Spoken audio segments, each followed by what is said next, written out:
강남 대형 치과에서 수술을 했는데, 제가 입안을 보면 정말 깜짝 놀랐던 이유가 6개월 있다고 오라고 했대요. 병원이라고 하는 곳은 아픈 환자분들을 치료를 해주고 관리를 해줘야 되는, 제가 볼 땐 테두리를 갖고 있어야 되는데, 일단 했으니 다음에 나는 치료가 필요한 사람이라는 어떤 데이터가 수집이 되고 시세를 따지는 대형 치과들의 데이터베이스라는 곳에 들어가게 되는 거거든요. 그냥 얼굴만 비추고 상담은 상담실장한테 맡기고 진료는 페이닥터 선생님한테 맡기고 이런 시스템을 갖고 있다면 한 번쯤 다시 생각은 해보시는 게 좋을 것 같습니다. 좋은 치과라고 하는 건 치과 분위기가 좋아야 돼요.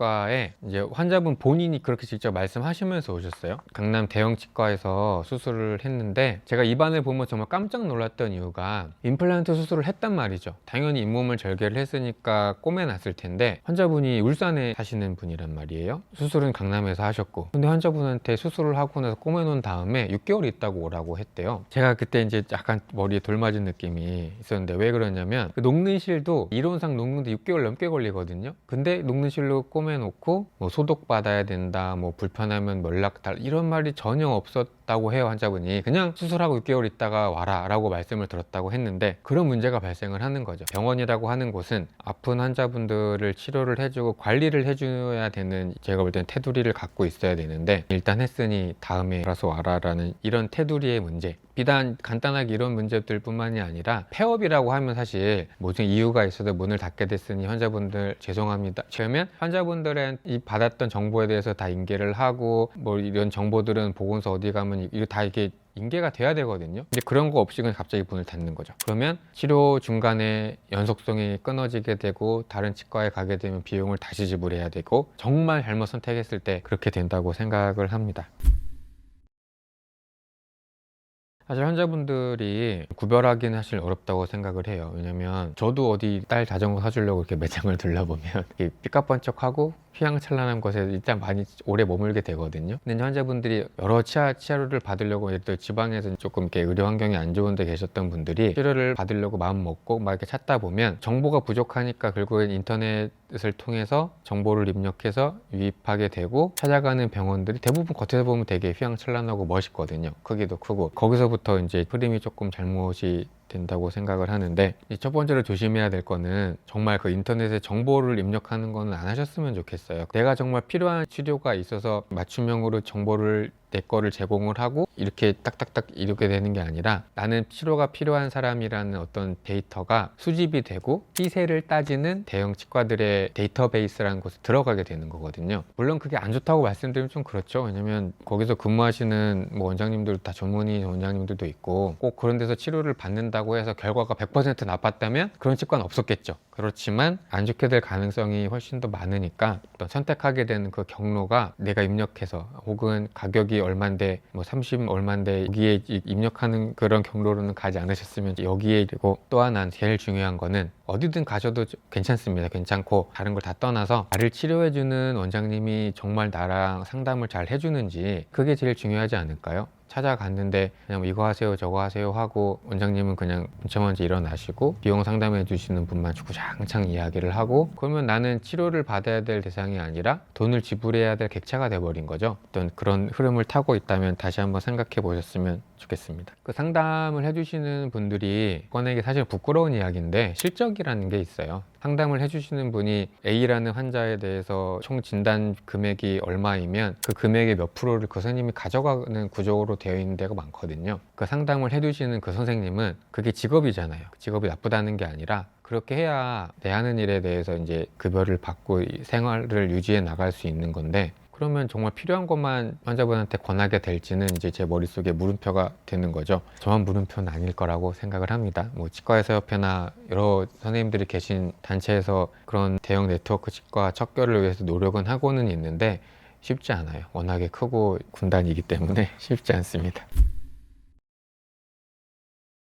가격이 낮은 게 나쁜 거는 아니에요. 그 제가 예전에 인터넷에 그런 거를 봤거든요. 어떤 고깃집 사장님이 고기가 너무 싸가지고 그 손님들이 여기 왜 이렇게 싼가요? 이렇게 물어봤더니 그 고깃집 사장님이 제가 건물주라서 가게세를 안 내서 그만큼 가격이 쌉니다. 그거 좋은 거죠? 예를 들어 그 고깃집 사장님이 어디 뭐 이상한 고기 갖고 와서 파는 것도 아니고 뭐 맛도 있는데, 근데 예를 들어 어떤 원장님이 계신데 너무 유복해서 건물도 갖고 계시고 비용이 싸고 진료를 잘, 그거 좋은 거죠 사실. 환자분들 입장에서는. 대부분 그렇지를 못해요. 비용이 정말 저렴하다는 거는 더 많은 거를 해서 많은 것을 취하게 되는 구조로 가게 되어 있고, 그 대형 치과를 유지하기 위해서 들어가는 비용들을 환자분들의 저가 수가에 맞춰서 더 벌어야 돼서 유지가 되는 시스템이기 때문에, 정말 제가 말씀드리고 싶은 거는 치과 치료가 비용이 전부는 아니다. 정말 터무니없이 비싼 것도 사실은 시장 흐름에 맞지 않죠. 제가 정말 좋아하는 유튜브 채널 중에 중고차 파괴자라는 채널이 있어요. 제가 정말 많이 배우거든요. 저는 치과에 앉아서 사실은 슈퍼마켓 사장님하고 저는 똑같다고 생각을 해요. 원장실에 앉아 있다가 선생님들이 환자분 오셨다고 부르면 저 나가서 치료하고, 해상 물정을 파악하는 게 정말 어렵거든요 이제는. 근데 그 선생님은 이제 실제로 이 중고차 판매라는 어떤 흐름을 이제 몸으로 부딪히면서 운영을 하시니까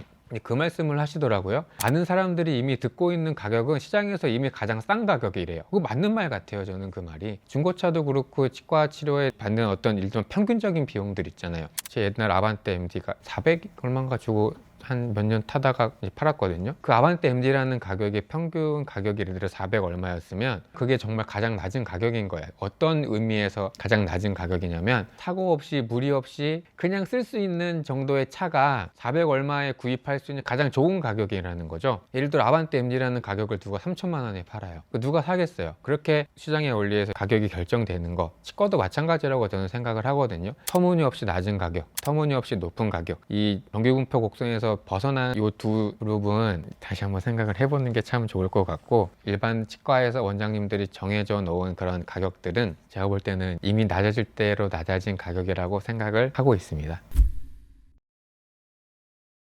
우리 내과를 찾아가면 이제 감기 걸렸을 때 이제 선생님을 뵙고 청진을 하거나 내 입안을 보거나 저를 진찰을 해주시죠. 그랬을 때 옆에서 꼭 도와주시는 분이 없더라도 뭘 필요는 하지만, 예를 들어 예방접종만 하더라도 이렇게 뭐 해주셔야 되잖아요. 근데 치과는 절대로 치과에서 혼자서는 치료를 제대로 할 수가 없어요. 입안이라는 작은 공간에 혀나 볼살이라는 엄청난 장벽까지 존재를 하고 있고, 손으로 해야 되는 일들이 정말 겹치다 보니 부득이하게 치과에서 일하시는 의사 선생님들 또 뭐 데스크 선생님들이랑 호흡이 정말 잘 맞아야 되거든요. 이거를 어떻게 파악하느냐 저한테 여쭤보신다면 사실 저 역시 물음표가 드는데, 좋은 치과라고 하는 건 치과 분위기가 좋아야 돼요. 환자분들을 이렇게 마주해 주시는 데스크라고 보통 표현을 하죠. 선생님들이 정말 호흡을 잘 맞추고 환자분들한테 우리 원장님들의 의견이 잘 전달되는 흐름을 갖고 있는지, 저는 이게 가장 중요하다고 생각을 하고요. 현재 환자분들이 좋은 치과라고 생각을 하셨을 때 전문이냐 뭐 경력이 중요하냐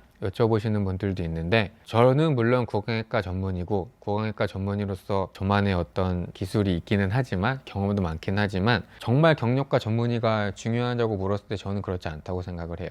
경력이 중요하지 않다고 생각하는 이유는 1만 시간의 법칙이라고 이제 많이 들어들 보셨을 거예요. 어떤 정점에 오르려면 1만 시간이라는 우리 양을 쌓아야 된다. 하지만 반론이 있었죠. 1만 시간의 재발견. 이래서 이제 1만 시간을 그냥 쌓는 게 아니라 누군가의 정말 조언이 필요하고 시스템화된 이 교육이 필요하다. 더 나아가서 이제 경력을 쌓았던 사람이 시간이 흘렀을 때 새로운 지식을 갖추지 못하고, 특히 이제 치과는 손기술이죠. 여러 가지 이제 임상 그런 것들이, 새로운 기술들이 뒷받침되지 못한, 결국엔 뒤처진다는 거예요. 경력 중요하죠. 오래 임상을 하셨던 분들은 뭐 여러 가지 검사 말고 눈으로만 봐도 이제 파악이 되는 부분들은 분명히 있을 텐데, 시대의 어떤 흐름이나 이런 거에 뒤처진다면 저는 거기에 매몰되어 있는 경력이 많은 임상가들보다는 이제 막 학교를 졸업했고 환자를 보기 얼마 안 된 젊으신 선생님들도 디지털화된 어떤 치과 진료라는 면에서는 훨씬 더 저는 좋은 결과가 나올 수 있다고 생각을 하거든요. 그래서 저는 가끔가다 치과에서도 정말 불쌍한 직업이라고 생각을 하는데, 하루 종일 뭔가 책을 보고 배워도 너무 많아요. 할 게, 지식이 막 이렇게 쏟아지고 있고 배워야 될 게 너무 많기 때문에. 그래서 제가 맨날 와이프랑 싸우죠. 집에 잘 안 들어가니까. 그리고 전문의, 중요하죠. 뭐 교정과 전문의, 구강외과 전문의가 중요하다고 생각하는 이유는 사랑니 발치다. 구강외과 전문의가 사랑니 발치 잘하는 이유는 뭐겠어요? 많이 해봤기 때문이거든요. 그런데 전문의가 아니더라도 사랑니 발치 정말 열심히 해서 잘하는 일반인 선생님들도 계시거든요. 이게 전문의라는 뭐 어떤 타이틀 자체가 중요한 것 같진 않아요. 좋은 치과를 찾을 때 제가 볼 때 가장 중요한 거는 병원의 분위기, 그 다음에 두 번째가 경력 전문의가 꼭 그렇게 중요한 것만 같지는 않다. 세 번째, 아까도 설명드렸지만 이 인터넷을 통해서 어떻게 데이터 수집을 하고 있는 그런 치과들은 좋은 치과는 아닌 것 같아요. 제일 좋은 거는 집 앞에 치과예요. 왜냐면 치과 치료가 간단하게는 신경치료만 해도 사실 서너 번 치료를 해야 되고 많이 왔다 갔다를 해야 되고 시간을 들여야 되잖아요. 비용도 내야 되고. 그런 의미에서 내가 살고 있는 곳에서 가장 가까이 있는 치과가 제가 볼 때는 가장 좋다고 생각을 하는데, 부득이하게 이제 집 앞에 있는 치과가 뭔가 환자분의 취향과 맞지 않아서 다른 치과를 찾아가야 한다면 가장 중요한 거는 치과 의사가 환자분을 정말 진단을 하고 상담하는 데 있어서 깊이 관여하고 있는지 중요한 것 같아요. 그냥 얼굴만 비추고 상담은 상담실장한테 맡기고 진료는 페이닥터 선생님한테 맡기고 이런 시스템을 갖고 있다면 한 번쯤 다시 생각은 해보시는 게 좋을 것 같습니다.